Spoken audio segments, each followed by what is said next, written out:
États-Unis, Israël vers une nouvelle donne. Une conférence de Shikol, La paix maintenant. On commence notre soirée. Bonsoir à tous. Première réunion que nous organisons avec la paix maintenant pour l'année 2023. Nous avons pensé cette fois-ci la consacrer à un sujet dont on parle moins souvent, ce sont les relations israélo-américaines. Enfin bon, tout le monde sait que les États-Unis est l'allié fondamental d'Israël depuis en tout cas les années 70. Ça n'a pas toujours été le cas. Et Dominique Moisy peut-être reviendra peut-être sur l'histoire. Mais en tout cas, depuis une cinquantaine d'années, c'est l'allié numéro un d'Israël. Et il y a eu parfois des crises et parfois des périodes plutôt de très très bonnes relations. Il est certain que l'élection du nouveau gouvernement dirigé par Netanyahou depuis 2 ou 3 mois n'a pas dû faire plaisir énormément à l'administration démocrate, qui se souvient des dernières années où Obama était président et quand notamment, on se rappelle tous du discours de Netanyahou devant le Congrès américain quand il avait été invité à l'époque par le Parti républicain et qu'il avait tenu un discours très engagé contre les négociations à l'époque engagées avec l'Iran pour un accord, et puis aussi par la suite son soutien à Trump dans la campagne électorale qui a suivi. Donc tout ça, ça a laissé des traces. Donc son retour aux élections, au pouvoir, avec en plus un gouvernement, une coalition qui est d'extrême droite, va certainement ou peut-être poser des problèmes à l'administration américaine, et pas seulement à elle, aussi peut-être aux Juifs américains qui, comme nous le savons en général, votent massivement pour le Parti démocrate. Et je ne sais pas comment il voit ce nouveau gouvernement avec ses projets politiques, notamment en termes de révolution juridique. On reviendra sur toutes ces questions-là. Donc, pour en parler, nous avons trois invités. Donc, d'abord, professeur Dominique Moisy, politologue, conseiller spécial de l'Institut Montaigne, fondateur de l'IFRI, l'Institut français des relations internationales.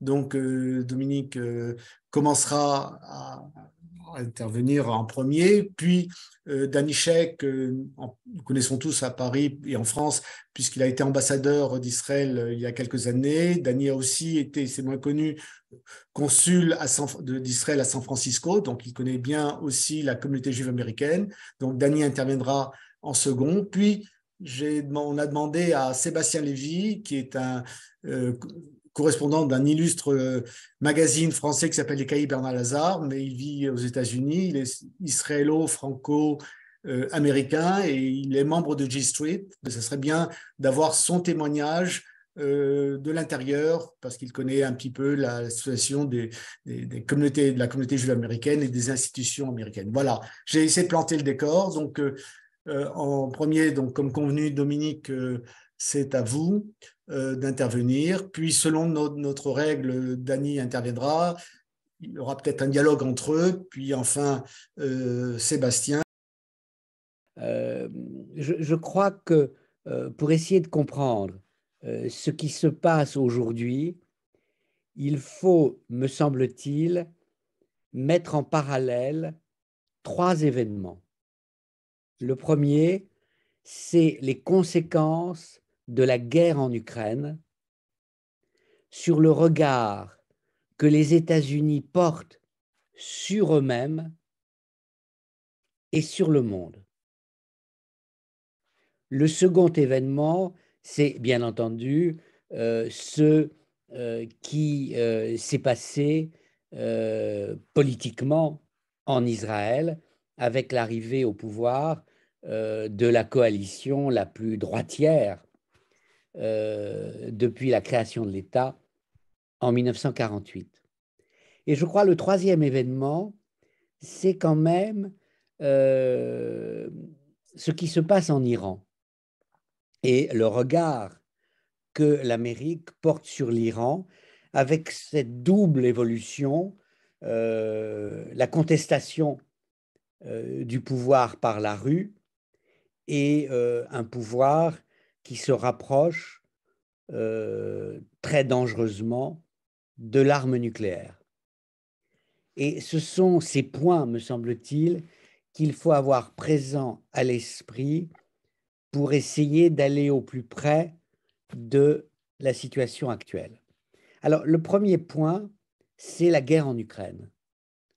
Au fond, avant cette guerre, on avait le sentiment que les États-Unis étaient dominés par une fatigue à l'égard du monde, et plus particulièrement par une fatigue à l'égard du Moyen-Orient. Des guerres militaires coûteuses, des aventures sans succès clair, c'est le moins qu'on puisse dire, en Afghanistan et en Irak, une rivalité avec la Chine toujours considérée comme plus prioritaire. Il y avait une sorte de prise de recul. Je me rappelle de ces Américains qui disent toujours, la politique étrangère commence à la maison. Avant de se soucier du monde, il faut se soucier de nous-mêmes. Et l'événement le plus dramatique intervenu pour les États-Unis, il ne s'est pas passé à l'extérieur, il s'est passé à l'intérieur, avec le 6 janvier 2021, la marche sur le Capitole.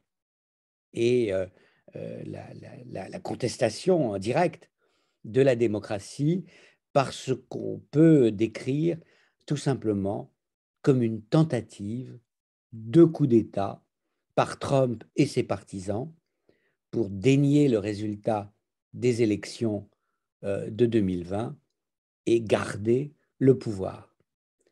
Et puis il y a ce fait nouveau, fondamental, qui est le retour de la guerre en Europe et l'invasion par la Russie de l'Ukraine.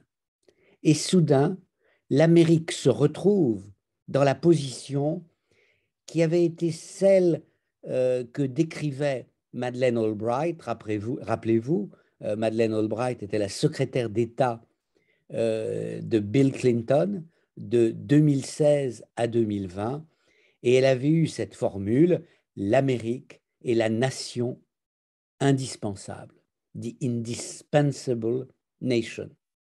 C'est-à-dire qu'on ne peut rien faire sans elle, et surtout, elle est la clé de la défense de la démocratie. Et en fait, c'est un peu ce qui s'est passé depuis le 24 février 2022. Sans l'intervention des États-Unis, sans l'aide massive des États-Unis, que se serait-il passé en Ukraine? On ne peut pas réécrire l'histoire, mais on peut penser que le sort des Ukrainiens ait été beaucoup plus tragique encore. Et il me semble que là, il y a un paradoxe très intéressant, c'est le comportement de l'Amérique au Moyen-Orient, c'est-à-dire le refus par Barack Obama de faire respecter la ligne rouge qu'il avait lui-même imposée au régime syrien de Bachar el-Assad, qui, à l'automne 2013, a encouragé la Russie de Poutine à s'emparer de la Crimée en 2014. Et c'est le spectacle de l'humiliation américaine à Kaboul le 15 août 2021 qui a encouragé Poutine à refaire, entre guillemets, sur une échelle beaucoup plus large, le coup de 2014 et à essayer de s'emparer non plus de la Crimée, mais de Kiev, et à partir de Kiev, de l'Ukraine. Et c'est cette opération qui a échoué, qui, comme par un effet de boomerang, a transformé le rapport de l'Amérique au monde et le rapport de l'Amérique à elle-même. Soudain, écoutez les discours de Biden, vous pouvez reprendre même son discours de l'État de l'Union hier soir, il n'est pas loin de revenir à la vision de Madeleine Albright, c'est-à-dire l'Amérique, la nation indispensable. Et je dirais que tous ces pays du Moyen-Orient qui avaient pris leur distance avec l'Amérique, qui avaient renoué avec Israël ou noué des relations avec Israël en se disant qu'Israël pouvait être une alternative de sécurité, hein, une puissance régionale forte et stable, se disent, bah, oui, bien sûr, mais peut-être on n'aurait pas dû euh, oublier l'Amérique. Et c'est vrai que le regard de la Chine sur l'Amérique, le regard du Moyen-Orient sur l'Amérique, le regard de nombreux pays d'Asie sur l'Amérique a tout simplement changé du fait du réengagement de l'Amérique en Europe à partir de son soutien à l'Ukraine. Alors ça, je crois, le premier point. Il ne faut pas le pousser trop loin, mais il faut se poser cette question. Est-ce que il ne s'est pas passé quelque chose de fondamental qui a transformé la donne dans le regard que l'Amérique porte sur elle-même, sur le monde et donc sur le Moyen-Orient? C'est une hypothèse, elle peut se confirmer, elle peut être infirmée demain par tout simplement les développements de la guerre en Ukraine ou les hésitations, les réticences profondes de l'Amérique, mais c'est un point important. Je vais passer au deuxième point parce que il me semble très lié. Au fond, c'est au moment où l'Amérique redevient euh, la première ligne de défense de la liberté et de la démocratie dans le monde, à partir de l'Ukraine. Je vous cite les mots par lesquels Volodymyr Zelensky a conclu son discours à l'abbaye de Westminster il y a quelques heures à Londres. Et il avait dit la liberté triomphera, la Russie perdra. Et c'est bien de cela dont il s'agit. Mais alors, dans ce contexte, il y a une évolution radicalement différente entre ce qui se passe à l'intérieur d'Israël et le rôle que l'Amérique retrouve comme garant de la démocratie dans le monde. Voilà un pays qui a été, vous l'avez dit, David, le principal soutien d'Israël dans le monde, mais parce que dans son esprit, Israël était la seule démocratie au Moyen-Orient. Qu'est-ce qui se passe si Israël, par son propre gouvernement, par le vote de ses électeurs, remet en cause le fonctionnement de la démocratie? Je ne voudrais pas, parce que la comparaison est presque à certains égards choquante, comment comparer la théocratie iranienne et la démocratie israélienne, mais regardez les manifestations en Israël et en Iran. En Israël, on manifeste par centaines de milliers pour défendre le statu quo démocratique à partir du pouvoir des juges, de la Cour suprême. Ne touchez pas au pouvoir des juges, dis-je les centaines de milliers d'Israéliens qui descendent dans la rue.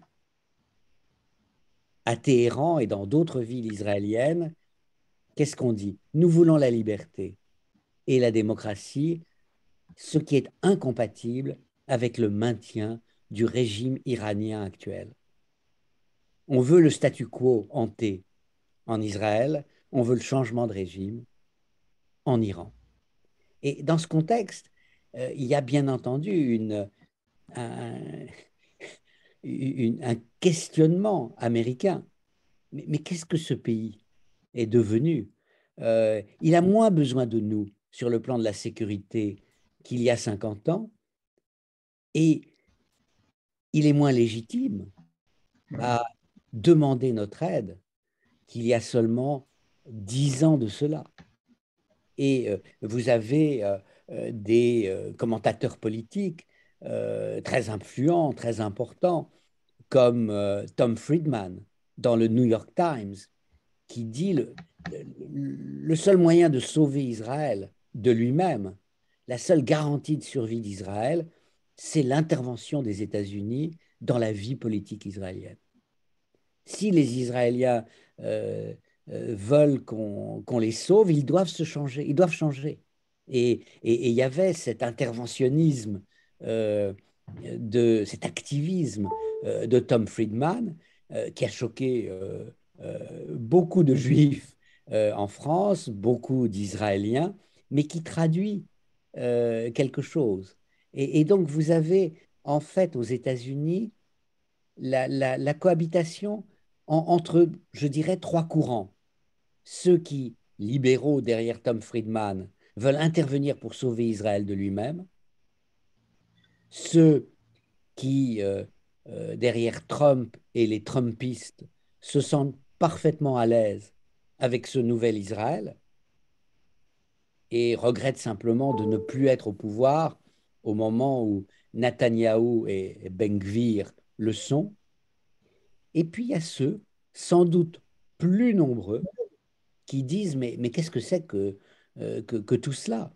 Est-ce qu'on a vraiment besoin de protéger un pays qui est en train de dériver de manière aussi dramatique que ne l'est l'État d'Israël, que ne le fait l'État d'Israël? Et alors, le troisième point que je voudrais mentionner, que j'ai un peu abordé par le biais des manifestations en Iran, c'est l'Iran lui-même et la question nucléaire. Euh, il y a quelques jours, Robert Malley, qui a été chargé par le président Biden du dossier du nucléaire iranien, était l'invité de la BBC et pendant presque une demi-heure, il a essayé de définir ce qu'étaient les priorités de l'Amérique par rapport aux ambitions nucléaires de l'Iran. Et il disait, il est essentiel que nous essayions de revenir à la diplomatie, comme ce fut le cas en 2015, alors que les accords de Vienne avaient été signés. Mais il est clair, disait-il, si la diplomatie échoue, il y aura un moment où nous nous retrouverons dans une situation difficile, avec un dilemme terrible, laisser l'Iran avoir la bombe ou faire la guerre à l'Iran pour éviter qu'il ne la possède. Mais je crois que dans mon esprit, pour comprendre le rapport de l'Amérique à Israël aujourd'hui, il faut mettre en parallèle ces trois dimensions. J'ai élargi, j'ai élargi considérablement le sujet, que sont la guerre en Ukraine, la transformation politique intervenue en Israël et le rapprochement du nucléaire, particulièrement dangereux, de l'Iran. Voilà. Je crois que vous avez très bien imposé le cadre du débat et ça permettra à Danny Sheikh de réagir. Je voudrais lui demander, parce que Anthony Blinken, le secrétaire d'État américain, était la semaine dernière dans la région et à Jérusalem, évidemment. Et c'était la première visite, me semble-t-il, d'un officiel américain après celle du responsable de la CIA, non, Jack Sullivan, Conseiller national pour la sécurité. Voilà, Conseil national de sécurité, exact. Donc, comment ça s'est passé, ces rencontres entre Blinken et l'administration Netanyahou, et comment Dany, tu analyses ce qui se passe? Bonsoir à tous et à toutes. D'abord, Dominique, soyez sans crainte. Tout ce que vous avez dit était fort intéressant et vous n'avez pas à vous excuser d'avoir donné des détails bien documentés d'une réalité à laquelle je souscris entièrement. Alors, quand même, dans l'esprit de ce que vous avez proposé, moi, je propose de diviser mon propos liminaire que j'avais préparé en deux parties. Et je veux bien les présenter séparément La première sera consacrée un peu plus à la nature des relations entre Israël et les États-Unis. Et la deuxième partie, David répondra un peu plus précisément à votre question, c'est-à-dire sur l'actualité et peut-être quelques spéculations pour l'avenir de ces relations dans les conditions politiques nouvelles que tout le monde connaît. Alors, vous avez mentionné que j'étais consul général à San Francisco, ce qui est exact. Ça fait déjà un moment, mais quand même. Je vais commencer par une petite anecdote qui va éclairer ce que j'aimerais dire ensuite. Le consulat est situé à San Francisco, mais le consulat a comme territoire de responsabilité tout le nord-ouest des États-Unis, y compris des États, disons, un peu perdus, comme le Montana, Idaho. Et de temps en temps, je m'y rendais.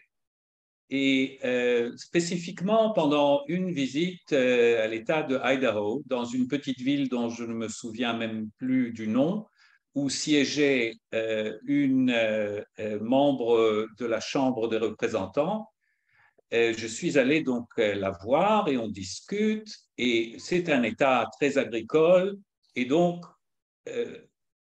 naturellement extrêmement opposé à l'aide extérieure américaine. C'est-à-dire, ce sont des États, ce sont des élus qui considèrent que chaque dollar qui va en Afrique ou ailleurs, c'est un dollar qui leur a été retiré à eux. Et elle me dit la chose suivante. Moi, évidemment, monsieur le consul général, je suis très opposé à l'aide américaine, avec une exception. Et je demande quelle est l'exception. Elle m'a dit, c'est votre pays. L'aide à Israël, je souscris toujours. Il s'agit d'une élue qui n'a aucun électorat juif. D'ailleurs, je me demande si dans son État, elle avait rencontré un juif en chair et en os avant de me rencontrer. Et donc, il n'y a pas du tout un intérêt électoral, mais il y a quelque chose de profond qui m'amène à dire que la relation spéciale, comme on l'appelle, entre les États-Unis et Israël, ce n'est pas un caprice de politique, ce n'est pas entièrement une question de tel ou tel président. Il y a quelque chose de très, très profond dans la société américaine qui l'attache à cette aventure israélienne. Non, on peut chercher les raisons, je peux vous en proposer une ou deux, il y en a d'autres sans doute. D'abord, il y a quelque chose dans l'expérience pionnière israélienne qui leur rappelle leur propre histoire. Et puis, il faut quand même le dire, comparé à l'Europe, c'est un pays qui n'a pas de bagage historique par rapport aux Juifs, contrairement à nombre de peuples européens. Et donc, il y a quelque chose de profond que tous les présidents expriment dans leur mandat, avec des nuances évidemment. Mais quand tu rappelles les crises entre tel ou tel président et tel ou tel premier ministre israélien, il faut comprendre que c'est une crise qui commence par un point de départ, par une ligne de départ qui est très très haute.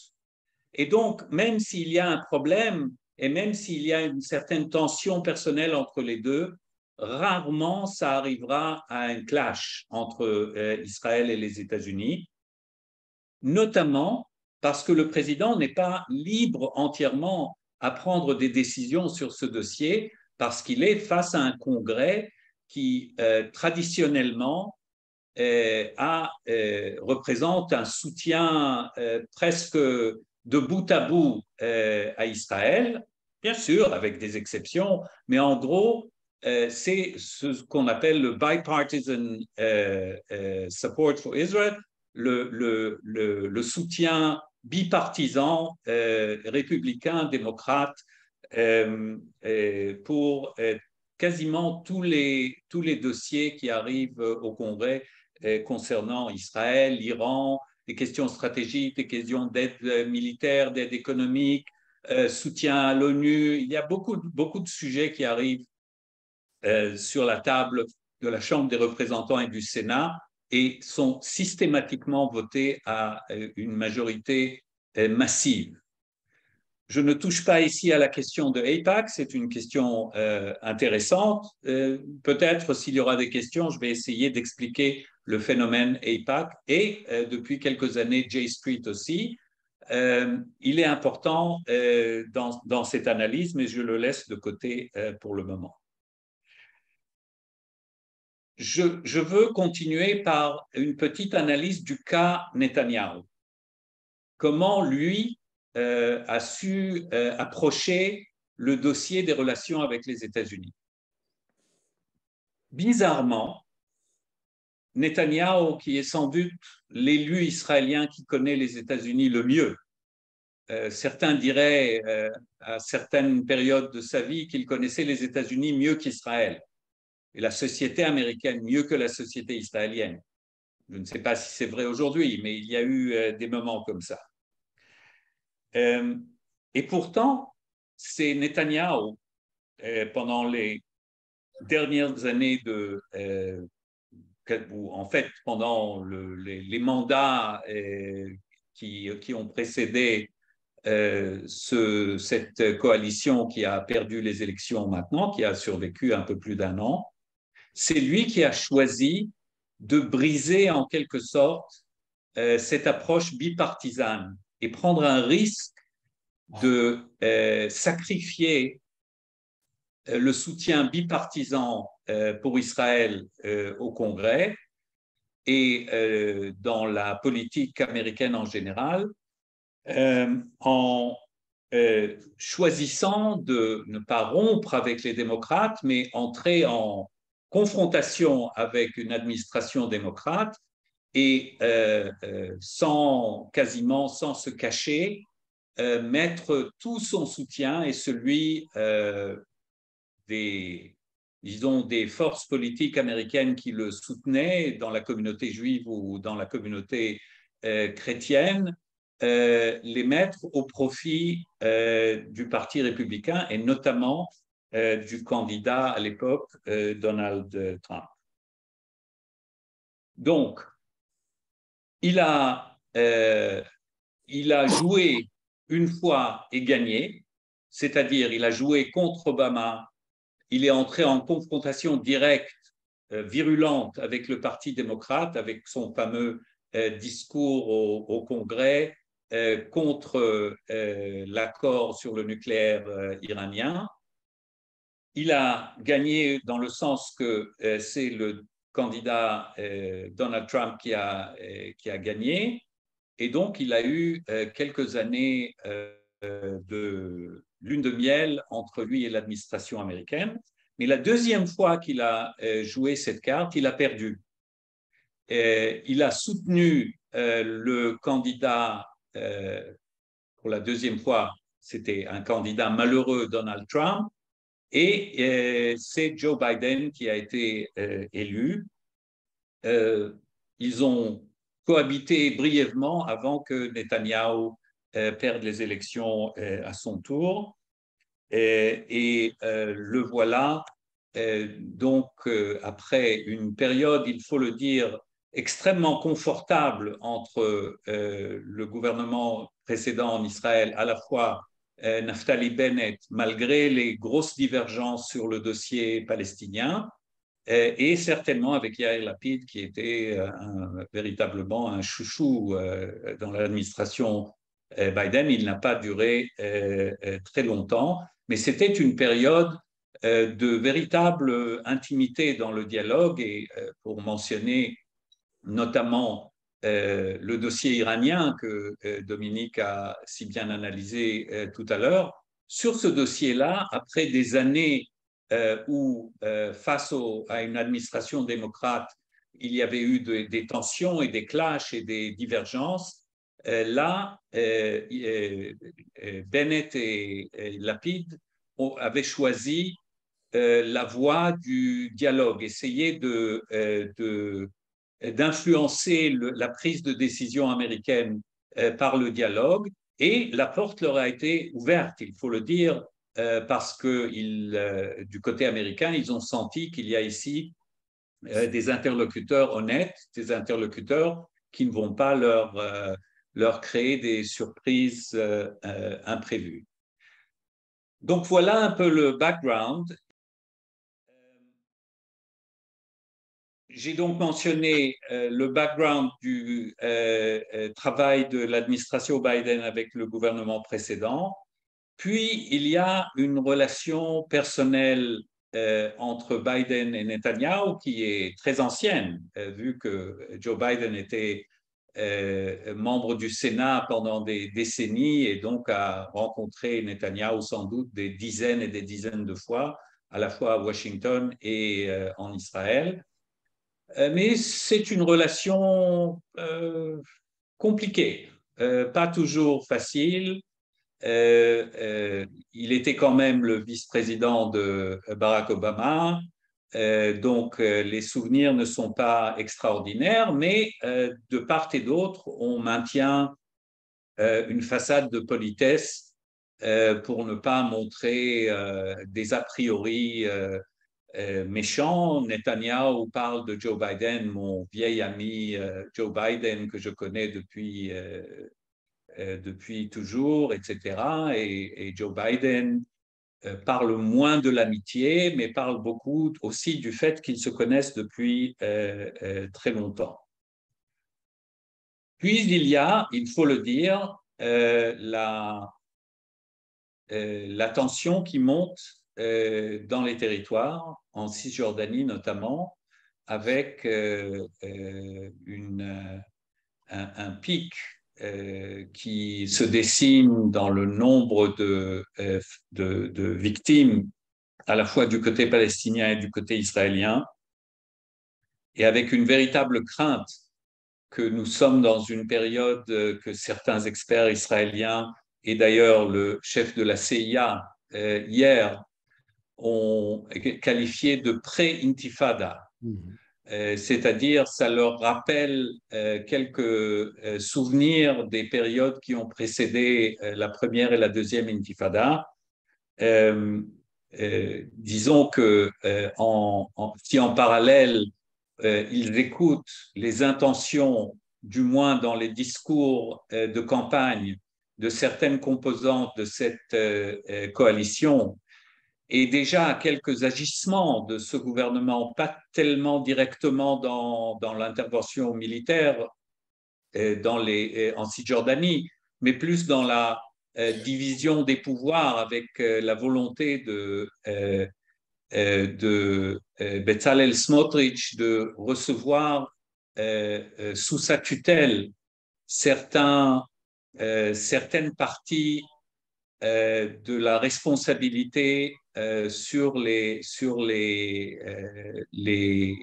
implantations et sur certaines activités israéliennes dans les territoires, ce qui, sur le point de vue juridique, mais aussi sur le point de vue politique, est extrêmement problématique parce que cela pourrait indiquer une volonté dans l'avenir d'annexion, c'est-à-dire de faire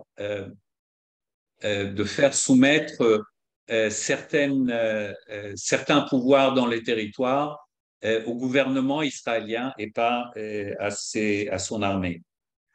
Donc, il y a ça, et puis,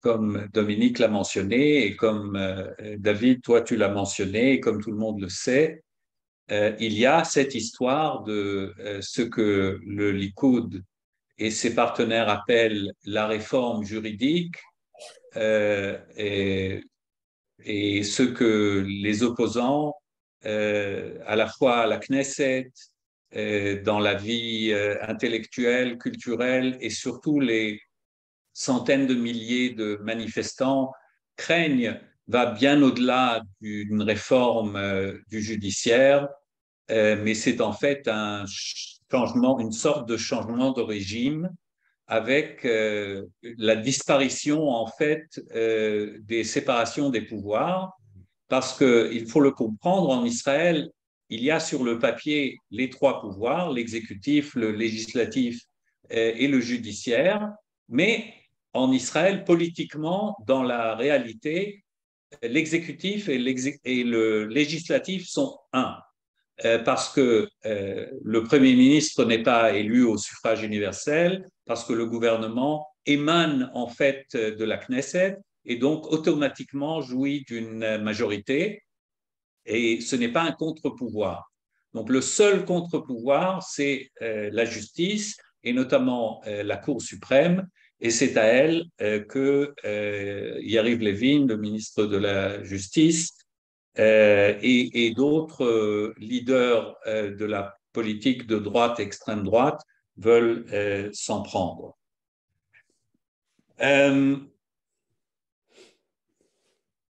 Moi, je décrirais, pour conclure, ou presque conclure, la position américaine comme un attentisme. D'une part, il y a quand même une volonté de dire bon, on va attendre et voir ce que va faire dans la réalité ce gouvernement. Est-ce qu'il va véritablement aller jusqu'au bout de ses intentions, notamment sur la réforme? Mais d'un autre côté, il y a quand même déjà un message qui se dessine et il est assez clair. D'abord, ils vont dire on va attendre, mais par exemple, on ne va pas vous faire de cadeau sur la question palestinienne dans le sens vous voulez la faire disparaître de l'ordre du jour politique israélien.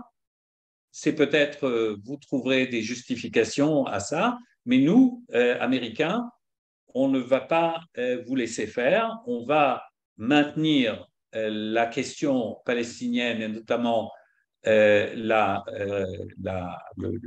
solution des deux États sur la table, même si, moi j'ajoute entre parenthèses, les Américains, pas plus que d'autres, ne pensent que actuellement, dans la situation politique actuelle, à la fois en Israël et dans l'autorité palestinienne, on peut véritablement avancer vers une négociation, mais ils ne laisseront pas faire disparaître cela.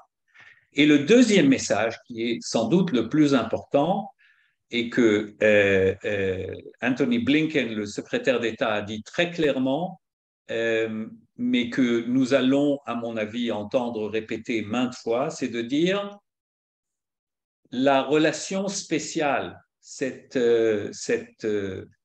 amitié intime entre les États-Unis et Israël ne repose pas uniquement sur des intérêts communs, mais aussi sur des valeurs communes.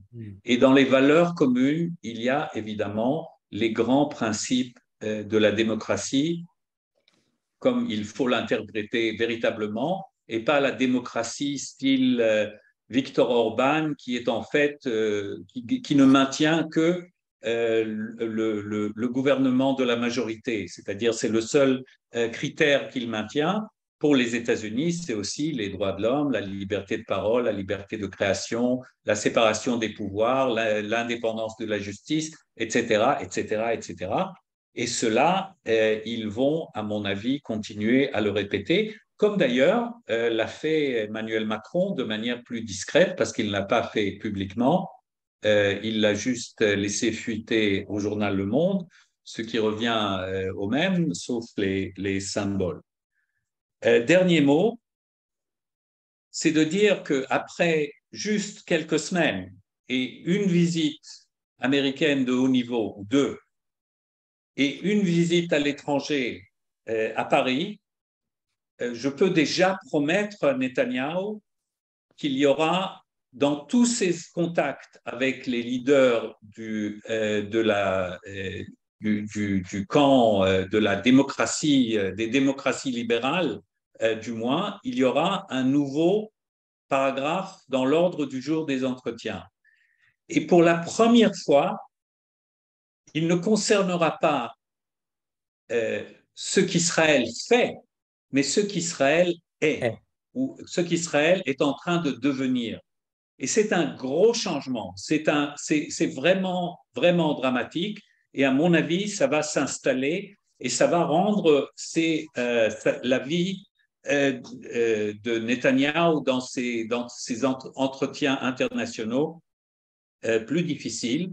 Et il va devoir, pas pour la première fois, mais cette fois-ci de manière très marquée, toujours essayer de trouver un équilibre, un véritable jeu d'équilibriste entre les pressions, d'une part, de ses partenaires de coalition et d'autre part, dans le maintien des intérêts israéliens dans le monde. Ou, pour résumer avec une phrase, ce sera toujours l'équilibre entre Netanyahou, l'homme politique, et Netanyahou, l'homme d'État. Une question que vous a été posée, alors je vous la pose si vous voulez réagir, c'est sur le risque de conflit avec l'Iran. Vous l'avez évoqué. Est-ce que cette guerre, enfin, quel serait le rôle d'Israël dans ce jeu-là, et comment les Américains pourraient, disons, dans ce contexte-là, est-ce que les Américains ne peuvent pas s'aliéner Israël dans ce cadre-là, quoi, puisque c'est un acteur aussi de la région? Oui, mais les questions qu'ont posées Dany sont fondamentales. Traditionnellement, on disait Israël ne peut pas partir seul en guerre contre l'Iran sans le soutien américain clair. On peut, si on est encore plus dramatique, dire est-ce qu'Israël peut se permettre de mener deux guerres en même temps, une à l'extérieur contre l'Iran et une à l'intérieur sous la forme d'une troisième intifada. Et je crois que ce sont ces questions qu'il convient de se poser. Alors, on peut aussi se poser la question suivante. Du côté iranien, est-ce que l'Iran ne peut pas juger, un peu comme l'empire des Habsbourg en 1914 ou l'empire russe la même année, qu'il a besoin d'une guerre pour consolider son régime et que le seul moyen pour cela, c'est d'avancer complètement vers la bombe. Il y a cette idée chez les dirigeants iraniens, je crois, que ce qui explique l'attaque des États-Unis contre l'Irak de Saddam Hussein, c'est l'absence d'une arme de destruction massive par le régime irakien. Et donc, pour eux, à Téhéran, les mollahs considèrent que la bombe, c'est leur garantie de survie à terme, même s'ils sont conscients, et parfois ça les gêne, qu'ils ne peuvent pas utiliser leur bombe contre leur peuple. Une bombe qu'ils n'ont pas, mais ils sont tout près de l'avoir. J'aimerais ajouter 2 points là-dessus. Le premier, c'est de dire que il me semble quasiment impossible actuellement d'envisager la reprise des négociations à Vienne que Rob Malley a mentionné avec un certain espoir pour des raisons qui n'ont pas forcément à faire avec Israël ou avec le Proche-Orient. Je pense que d'une part, les images constantes qui viennent des rues de Téhéran et la répression très cruelle du régime iranien de ces manifestations, d'une part, et d'autre part, et surtout, l'aide iranienne à la Russie dans la guerre en Ukraine rendent les Iraniens encore plus infréquentables qu'avant. Et donc, moi, je vois mal les États-Unis s'asseoir à nouveau autour d'une table à Vienne et discuter poliment de l'avenir du projet nucléaire. Je ne le dis pas avec satisfaction parce que je suis de ceux qui pensent que la rupture du JCPOA, de cet accord sur le nucléaire, était une grave erreur et qu'un mauvais accord ou un accord partiel est encore meilleur que rien du tout parce que tout le monde le sait aujourd'hui, la période où les Iraniens ont le plus avancé, du moins sur le dossier de l'enrichissement de l'uranium, c'est la période où ils n'étaient pas sous cet accord, c'est-à-dire après le retrait de Donald Trump, applaudi d'ailleurs par Benjamin Netanyahu, évidemment, le retrait de cet accord. Et le deuxième point, moi je pense qu'aujourd'hui c'est vrai encore ce qu'a dit Dominique, c'est-à-dire qu'Israël n'a pas la capacité militaire d'agir seul contre l'Iran. Il aura toujours besoin pas seulement du soutien américain, mais de la participation active américaine.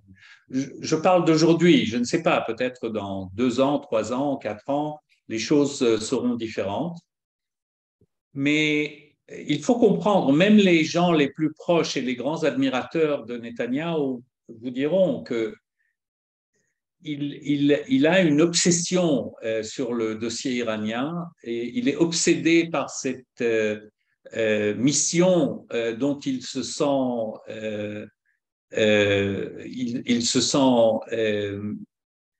comment dirais-je, mené par cette...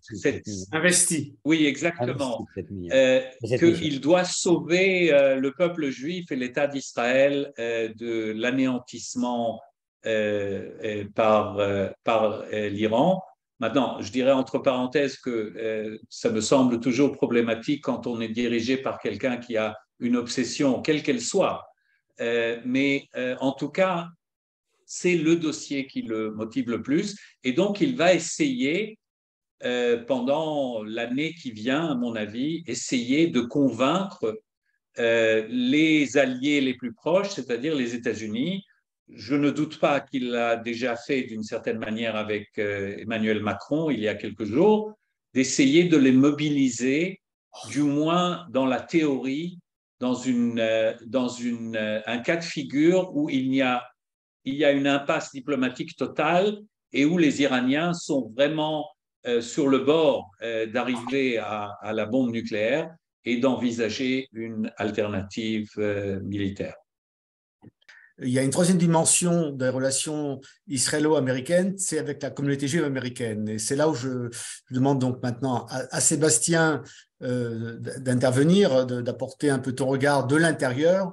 J'ai rappelé tout à l'heure que 70% à peu près des Juifs américains votent traditionnellement pour le Parti démocrate et on entend de plus en plus des voix qui se manifestent dans les médias, de personnalités juives américaines qui prennent position contre les projets politiques de ce gouvernement israélien, non pas pour la question palestinienne, mais pour ces projets de changement de régime dont parlait tout à l'heure Dany.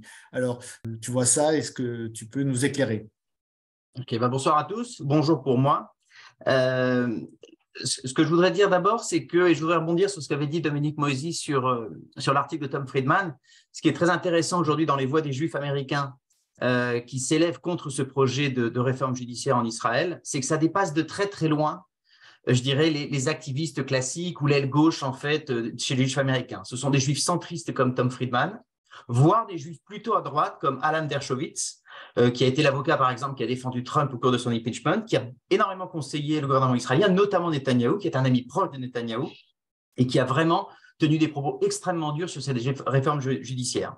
Donc, je pense que ça illustre vraiment un consensus énorme au sein des Juifs américains et au sein globalement même du Parti démocrate. Alors, je vais souvent identifier Parti démocrate et Juifs américains parce que, comme vous l'avez dit, c'est environ 70 à 75% des Juifs américains qui votent pour Parti démocrate.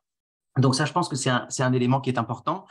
Ce que je voudrais dire, c'est que ce qui arrive en ce moment n'arrive pas en fait dans un vacuum. C'est une situation de lente dégradation en fait entre l'État d'Israël et les Juifs américains, dont d'une certaine façon Netanyahou est vraiment le représentant ultime. C'est vraiment Netanyahou qui non seulement, comme l'a dit Daniel Sheikh, a cassé en fait l'aspect bipartisan de la relation israélo-américaine, mais qui a aussi cassé par là même le lien très fort entre Juifs américains et État d'Israël par plusieurs choses. Et ça ne date pas uniquement des quelques dernières semaines. Je vais prendre quelques exemples. Netanyahou, depuis le début de sa carrière politique, s'est toujours allié en fait avec les partis Haredim, les ultra-orthodoxes en Israël, qui ont toujours eu une approche assez restrictive de l'identité juive et de l'appartenance juive. Ça fait des années en fait qu'ils essayent de se battre pour changer la loi du retour, ce qu'ils sont en train de faire.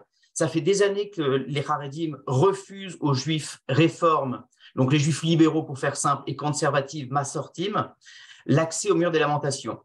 Or, les Juifs américains, c'est 80% qui sont des Juifs soit réformes, soit conservatifs. Donc, ce divorce, il était déjà en gestation et en fait, il n'a fait que croître depuis des années, en fait, depuis que Netanyahou a vraiment surgi sur la scène politique. Vous avez également l'appartenance juive américaine, elle repose sur le tikkun olam.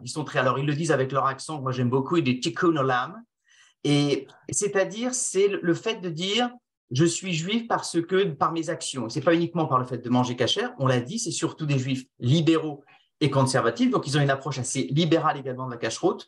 En revanche, c'est dans les actions et c'est dans le fait de dire vivre son judaïsme avec des valeurs humanistes. C'est vraiment comme ça que beaucoup de juifs américains se définissent. Tikkun, réparation, olam, le monde. Donc c'est vraiment par nos actions où on fait vraiment, alors ce sont des espèces de mitzvot, mais qui sont des mitzvot dans la vie de tous les jours, et ça peut être par exemple l'énorme implication des juifs américains aux côtés de Martin Luther King. C'est une énorme fierté, vous avez sans doute vu les photos du rabbin Heschel à côté de Martin Luther King, ça fait partie intégrante de l'identité juive américaine, c'est ce combat en commun pour les droits civiques.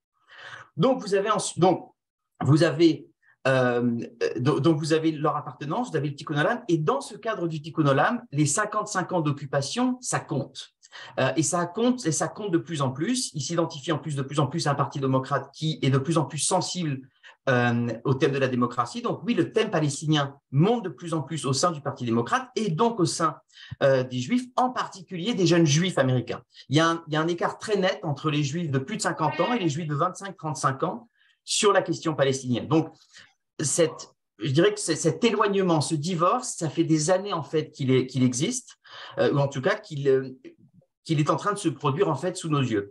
Et Netanyahou, et je voudrais juste utiliser aussi un autre mot, c'est Beliga Acheret. Moi, j'étais en 2019 quand, au cours des nombreuses élections en Israël, vous avez Netanyahou qui s'est affiché en grand à Tel Aviv pour dire « moi, je fais partie des grands de ce monde », mais il n'était pas en photo avec Angela Merkel, avec Emmanuel Macron ou avec Theresa May. Il était avec Trump, avec Poutine et avec Modi, le Premier ministre indien. Pour un juif américain, la grande majorité des juifs américains, leur solidarité avec Israël, elle repose sur le fait que c'est un État juif et un État démocratique. La notion démocratique de l'État d'Israël, elle est absolument fondamentale pour comprendre leur attachement. Si demain cet État cesse d'être démocratique ou la démocratie est affaiblie, alors c'est quelque chose, pour eux, en fait, il y a un coup de canif terrible dans leur solidarité avec Israël. J'ajoute à ça le fait que leur propre judéité est niée aujourd'hui par énormément en fait, des gens de ce gouvernement. Donc vous avez en fait toutes les composantes et tous les ingrédients pour un divorce qui est en train de se produire sous nos yeux entre la grande partie d'un judaïsme américain et l'État d'Israël. Donc c'est évidemment un sujet extrêmement inquiétant. Ce qui est en train de se passer aujourd'hui avec les manifestations en Israël et la réforme judiciaire, ça n'est que, je dirais quasiment, le point d'orgue en fait, d'une longue dérive. Et c'est malheureusement la concrétisation d'une dérive que les Juifs américains ont constatée en Israël. Et malheureusement, cet éloignement pourrait se transformer en divorce si cette réforme va jusqu'au bout. Car si demain Israël devient un nouvel Hongrie, alors évidemment, ça n'est plus du tout la même solidarité. Je terminerai juste sur un point. Et c'est lié en fait au point que je vous ai dit. Les Juifs américains, comme la majorité des démocrates et certains républicains, ont été traumatisés par le 6 janvier dont Dominique Moïsi a parlé. Je dis souvent en fait que le 6 janvier 2021 pour les démocrates et pour les Juifs américains, c'est un petit peu le 4 novembre 1995 en Israël pour la gauche et pour les libéraux en Israël. C'est vraiment, il y a un avant et il y a un après. Savoir que le même Netanyahou a soutenu pendant des années Trump, qu'il s'est affiché avec Orban. C'est un élément qui est extrêmement problématique pour des Juifs qui sont, et je voudrais insister sur un point, qui sont non seulement soumis à une dérive de l'état de droit en Israël, qui les inquiète aux États-Unis, qui les inquiète énormément, qui les inquiète aussi parce que l'antisémitisme aux États-Unis est de retour, et il est essentiellement de retour à travers l'extrême droite. Et l'extrême droite qui est notamment défendue par Trump avec la bénédiction, parce qu'il faut le dire, avec la bénédiction de Netanyahou et du Likoud, qui ne cesse de critiquer à raison BDS, mais qui ne parle quasiment jamais de l'extrême droite aux États-Unis. Et c'est un élément extrêmement trouble pour les Juifs américains qui vivent aujourd'hui un doublement, voire un triplement des actes antisémites aux mains de ceux qui sont défendus par le Premier ministre de l'État d'Israël, qui est censé être l'État du peuple juif État du peuple juif dont ils sont exclus de facto. Voilà, donc vous avez un cocktail qui est assez détonnant en ce moment. Je suis sans doute un petit peu alarmiste. Je suis membre de J Street, donc lobby pro-Israël, pro-paix, pro-démocratie, qui est extrêmement anti-Trump, anti-Netanyahou. Donc, je ne suis pas totalement objectif, j'ai ma propre opinion. Mais à la dernière conférence J Street à laquelle j'ai assisté, j'ai senti une immense colère et une immense inquiétude. Israël pour 80% des Juifs américains, Israël fait partie de leur identité juive et ils ont l'impression que cet État est en train en fait de leur être retiré et un élément constitutif de leur identité est en train de leur être retiré. C'est extrêmement traumatisant pour ces Juifs américains. Alors, Sébastien, alors, je voudrais, Dany peut-être pourra aussi réagir sur cela, quand même rappeler quelque chose qui me semble important, c'est que toute cette révolution conservatrice en Israël depuis les années Netanyahou, en fait, a été préparée aussi par des Juifs américains, par un lobby juif américain de droite qui existe et qui est financé par des milliardaires juifs américains. Ce lobby s'appelle Qohélet. Je prends pour preuve que les lois que l'on veut faire voter là rapidement à la Knesset est rédigée ou pré-rédigée déjà, et on se pose la question comment, quelques jours après que le gouvernement arrive au pouvoir, déjà les lois sont déjà pré-rédigées. Donc, il semblerait que tout ça ait été rédigé, préparé par ce lobby qui s'appelle Qohélet, qui existe, qui est fort, qui est financé. Qu'en est-il? Enfin, est-ce que c'est su d'abord aux États-Unis et comment c'est perçu même en Israël? Je ne connais pas bien le forum Qohélet, c'est-à-dire ma connaissance est anecdotique par les médias. C'est très fort, très puissant. C'est très influent sur l'idéologie de la droite. C'est plus proche de Bezalel Smotrich que de Netanyahou. Mais c'est alimenté par des dons très généreux qui viennent des États-Unis. Mais c'est-à-dire c'est un nom qu'on va continuer à entendre. C'est pas seulement un lobby, c'est surtout une sorte de think tank et de soutien en coulisses pour les travaux des élus de la droite. J'aimerais dire un mot sur la communauté juive aux États-Unis. Tout ce qu'a dit Sébastien est extrêmement juste et bien vu. Je dirais qu'il y a je ne veux pas dire des informations parce qu'elles n'ont pas été dites de manière claire, mais il y a des gens proches de la droite israélienne qui disent que sous l'impulsion de l'alliance avec les partis ultra-orthodoxes, qui évidemment n'est pas nouvelle, mais qui a quand même changé un peu de caractère parce que ce sont les seuls soutiens de Netanyahou, l'extrême droite et les ultra-orthodoxes. Pour les ultra-orthodoxes, il n'y a aucun problème qu'il y ait un divorce avec 80% de la communauté juive américaine parce qu'à leurs yeux, ils ne sont pas des juifs. C'est-à-dire pour eux, et certains disent que Netanyahou aurait peut-être pas adopté cette vision, mais l'aurait peut-être accepté comme une possibilité, c'est-à-dire de bâtir le soutien venant des États-Unis sur la communauté juive orthodoxe, qui est une minorité dans la communauté juive, et les ultra-chrétiens, c'est-à-dire les communautés évangéliques chrétiennes, qui sont, évidemment, des chiffres sont beaucoup plus grands, qui sont beaucoup plus intéressants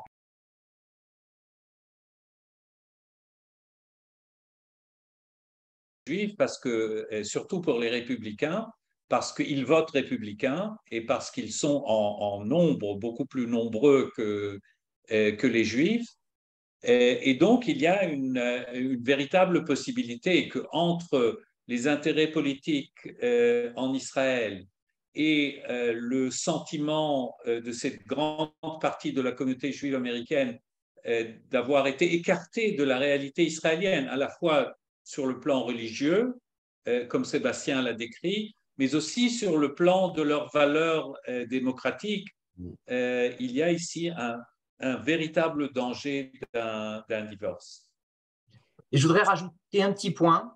Vous avez Qoheleth qui est un peu l'équivalent de Heritage Foundation, qui est un petit peu un groupe de pression pour changer profondément la justice, en fait, que ce soit aux États-Unis ou en Israël. Effectivement, vous avez eu ce groupe Qoheleth qui est financé par des milliardaires américains. Je rajouterai à ça, en termes d'influence des Juifs américains de droite, en Israël, dans la réalité politique même de l'État d'Israël, Israël Hayom, qui est soutenu par Sheldon Adelson, qui est maintenant décédé, sa femme Irem Adelson, qui est un patron de beaucoup de casinos aux États-Unis, et qui est aujourd'hui qui a monté un groupe qui s'appelle The Republican Jewish Coalition. Donc, le groupe des Juifs républicains est un mouvement directement soutenu par Adelson. On voit ici les liens très forts entre droite américaine et droite israélienne, et le fait que vous avez une énorme solidarité. Pour rebondir sur ce qu'a dit Daniel Sheikh, clairement, Netanyahou, en fait, avec son sens de la chutzpah, il vient de dire à CNN qu'il regrettait qu'Israël ne soit plus vraiment dans l'approche bipartisane. C'est Netanyahou qui a cassé cette approche bipartisane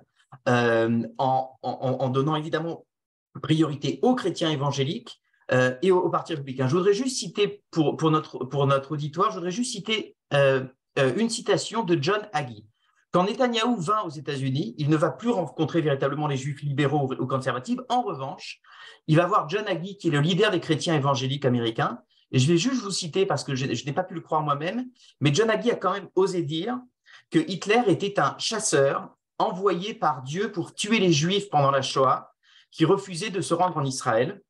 Et il décrivait en fait l'Antichrist comme un demi-juif homosexuel, toujours dans une optique des chrétiens évangéliques, de repeupler la terre d'Israël des Juifs, ce qui permettra la rédemption des chrétiens.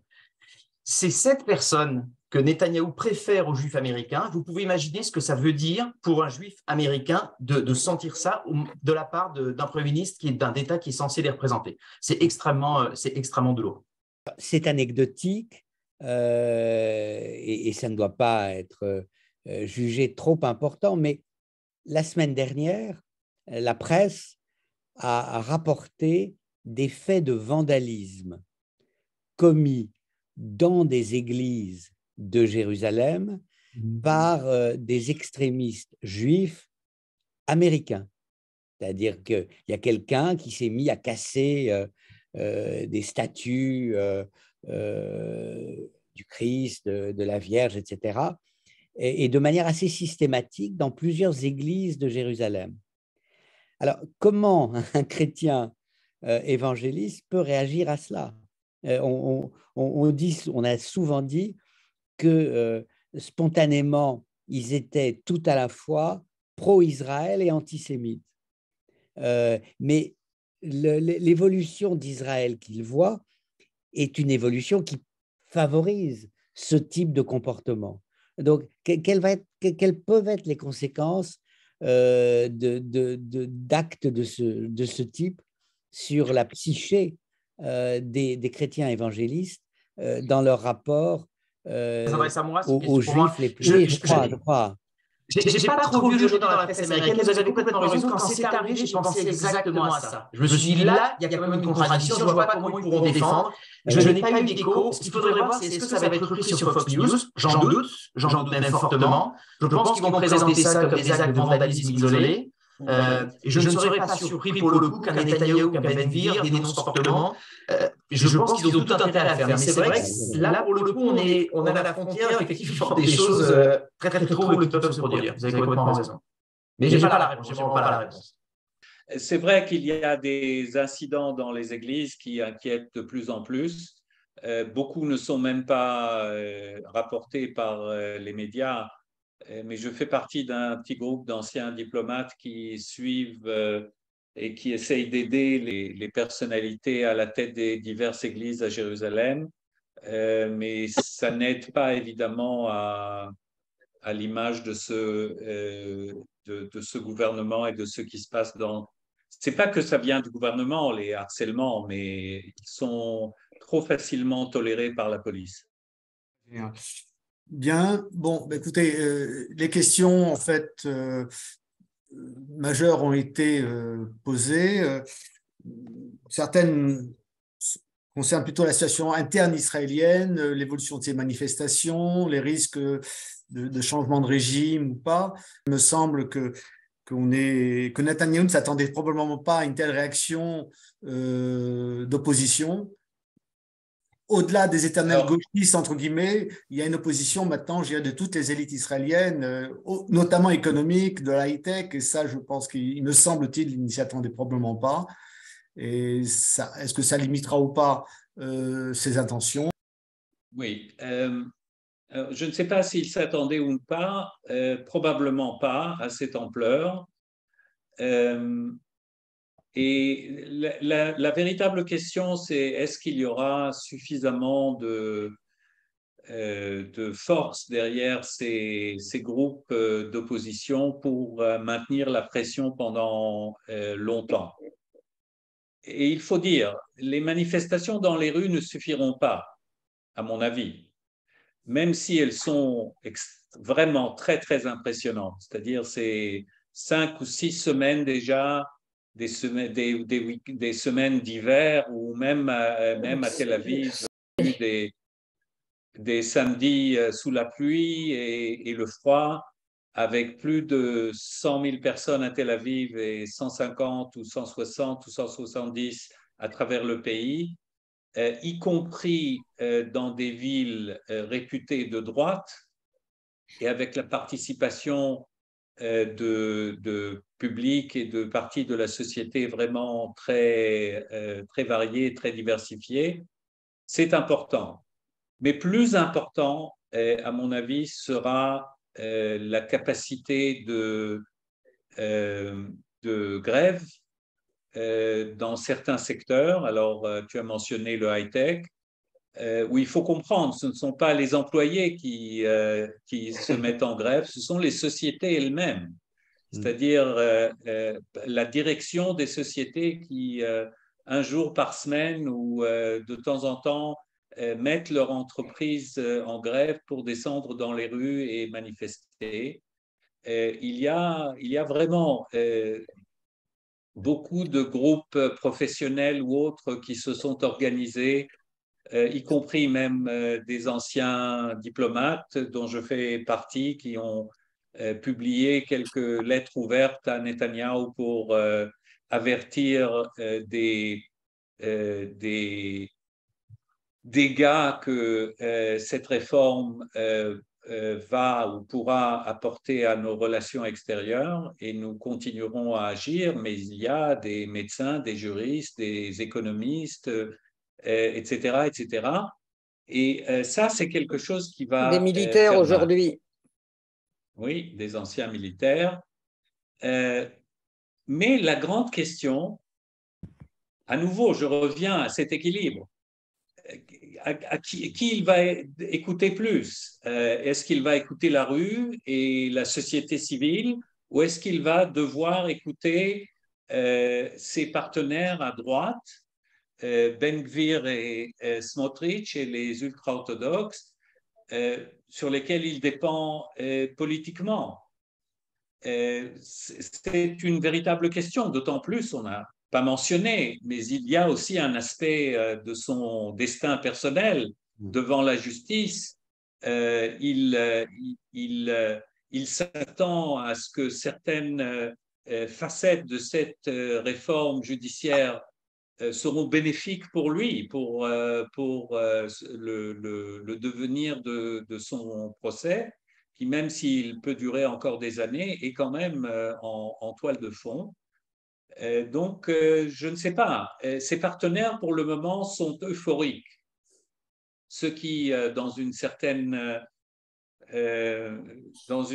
manière, est peut-être mieux comme ça, c'est-à-dire qu'ils ne sont pas raisonnables. Et on ne peut pas raisonner avec eux. Ils veulent aller jusqu'au bout avec leurs intérêts très particuliers, que ce soit les ultra-orthodoxes avec notamment le changement de la loi du retour, mais bien d'autres sujets aussi, ou bien les partis d'extrême droite sur les questions de défense et de sécurité et de construction d'implantation, etc., etc. il est sous pression. Et pour la première fois, je ne l'ai pas mentionné, mais politiquement, il a ce qu'il préfère quand il construit une coalition, c'est de se placer, lui et le Likoud, quelque part au centre de cette coalition, d'avoir toujours un partenaire plus à droite que lui et un partenaire plus au centre que lui, comme c'était le cas avec Benny Gantz ou avec Yair Lapid dans un des gouvernements, etc. Là, il n'a personne vers le centre. C'est lui la frange la plus modérée, je ne dirais pas la frange la plus à gauche, ce serait trop dire, mais genre la plus modérée, avec l'inconvénient donc qu'il n'a aucun moyen de menacer ses partenaires de droite, de les virer au bénéfice de quelqu'un d'autre. Mais d'un autre côté, il peut jouer l'adulte responsable, le plus. Il dit d'ailleurs aux Américains et à tous les autres, il dit oui, vous entendez les propos de tel ou tel ministre, mais c'est moi aux manettes, c'est moi qui dirige, etc., etc. Et moi, vous me connaissez, vous pouvez compter sur moi, je ne fais pas de folie, etc., etc. Voilà, c'est ça la situation politique. Danny, on demande est-ce que Herzog a un pouvoir pour démettre Netanyahou? Est-ce qu'il y a possibilité qu'il y ait de nouvelles élections? Quel est le rôle aussi des conseillers laissés par Blinken en Israël pour observer la situation?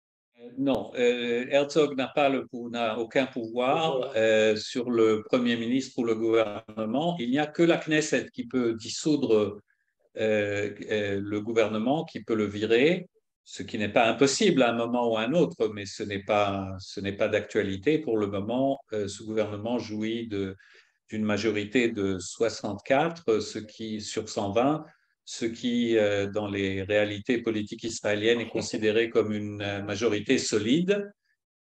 Maintenant, des choses peuvent arriver, évidemment.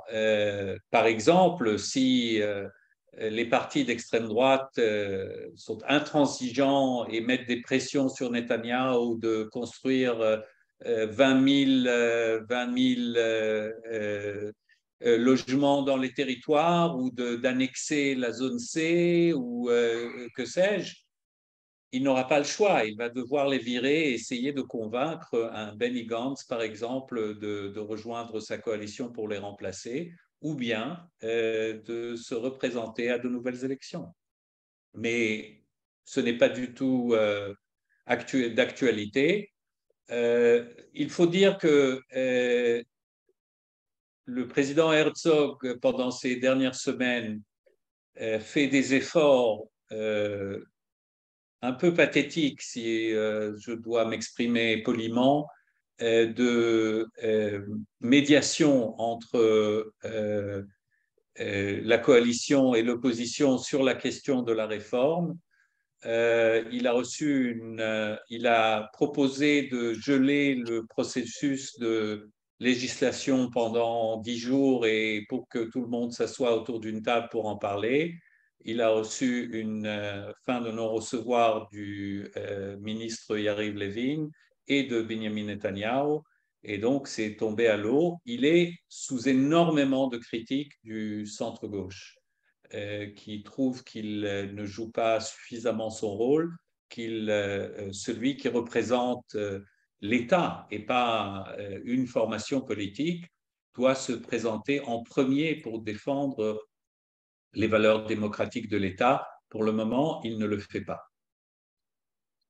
En conclusion, ce que je peux dire, puisque tu as évoqué toutes les manifestations, Ilan a mentionné celle d'aujourd'hui de militaires, anciens généraux et officiers supérieurs qui ont commencé une marche aujourd'hui qui va les mener devant la Cour suprême à Jérusalem pour s'opposer également à ces changements juridiques, parce qu'ils ont aussi, ces changements aussi ont une incidence même sur la sécurité, comme ils le disent. Dans ce climat-là, nous aussi, nous nous inscrivons, puisque aussi bien que JICO l'appelle maintenant, nous avons décidé d'organiser le 27 mars, donc je le signale au public, une grande réunion au Parlement européen à Bruxelles, à l'invitation de Bernard Guetta, député du Parlement européen qui est en poste à Bruxelles. Cette réunion est en cours d'organisation, de préparation, vous recevrez toutes les informations donc, pour lesquelles éventuellement il sera possible de se déplacer à Bruxelles pour assister à la réunion qui aura lieu donc, le 27 mars, notez déjà la date, en fin d'après-midi. Voilà. On aura filmé et transmise en direct. Que chacun de nous dise quelques phrases en conclusion et très bien, je pense très bien. que c'est probablement une bonne idée. Voilà. Ok.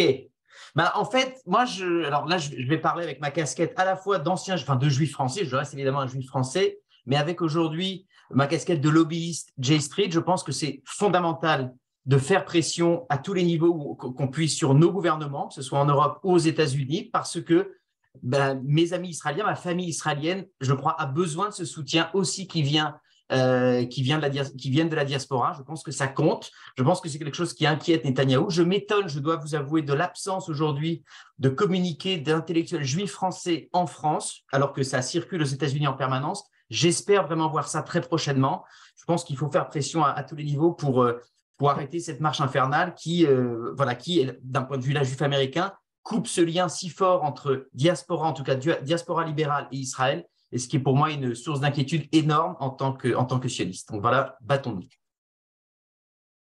Moi, je dirais simplement que l'appartenance d'Israël à ce club très exclusif des démocraties libérales, qui, il faut le rappeler, est une minorité, une petite minorité parmi les nations du monde, 30 et quelques, ça dépend des jours, parmi presque 200 membres des Nations Unies. L'appartenance à ce club auquel Israël a été admis parce que c'était un État qui est né démocratique, qui est né dans la démocratie, dont la déclaration d'indépendance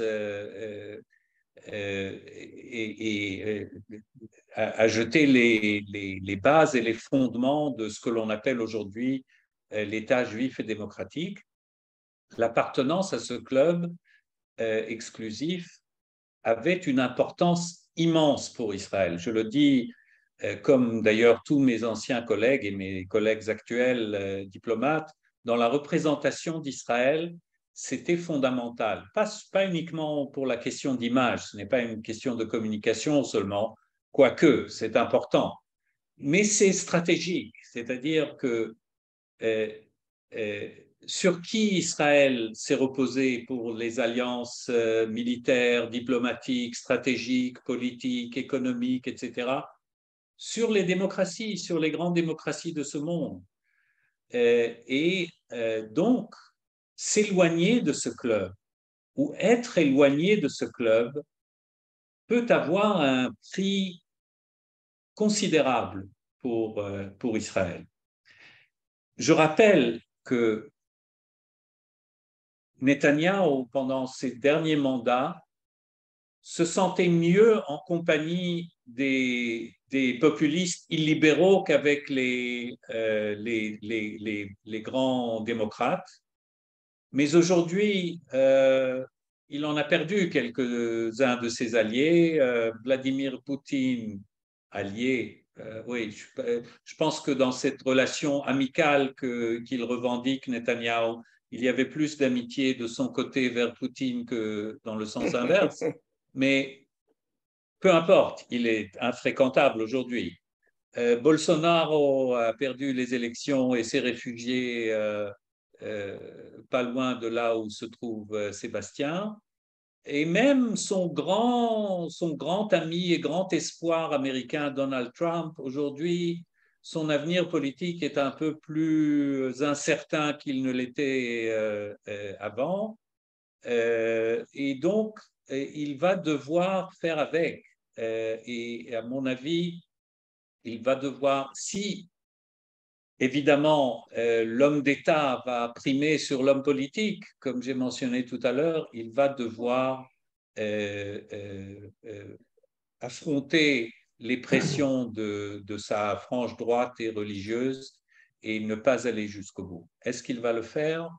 Je ne peux pas le prédire. Je vais revenir sur ce que j'ai dit au début.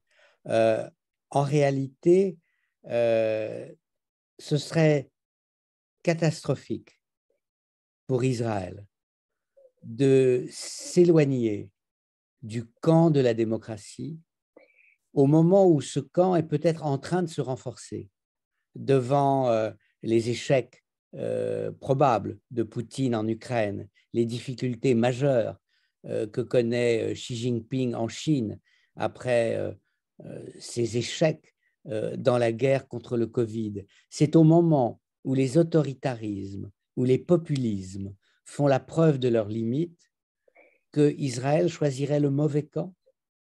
Ce serait, de mon point de vue, une catastrophe. Et sur un plan symbolique, humain, quand on voit le pays de David Ben Gurion, de Abba Eban, avoir comme ministre à un poste central une personnalité comme Ben-Gvir, c'est quand même humiliant.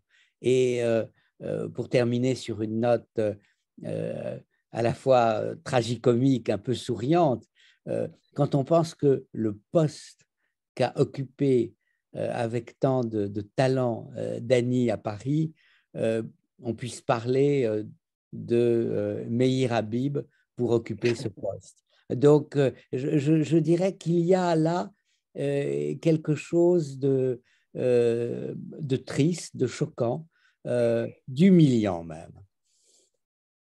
Merci beaucoup à Dany, à Dominique et Sébastien. Et bon, la date du 27 mars, vous aurez les informations par mail. Bonsoir. Merci beaucoup. Bonsoir.